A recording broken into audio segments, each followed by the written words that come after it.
కానీ లేఖనం ఏమని సెలవిస్తుంది? పిల్లలను పోగొట్టుకున్న ఎలుగుబంటిని ఎదుర్కొనవచ్చును గాని, పిల్లలను పోగొట్టుకున్న ఎలుగుబంటిని మనం ఎదుర్కోవచ్చుంటే.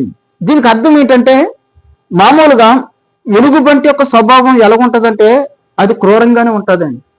ఎందుకంటే అడవులోకి వెళ్ళినప్పుడు ఆ పులి కన్నా సింహం కన్నా ఎక్కువగా భయపడేది ఎవరంటే ప్రజలు ఎలుగుబంటి గురించేనే.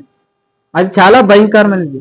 అది ఎక్కువగా వెనకాల వచ్చి దాడి చేయడం, సైలెంట్గా వచ్చి దాడి చేయడం, ఎలాగో దాడి చేస్తుందో కూడా తెలియదు, వెంటనే మనిషిని చీల్చి చెండాడేస్తుంది.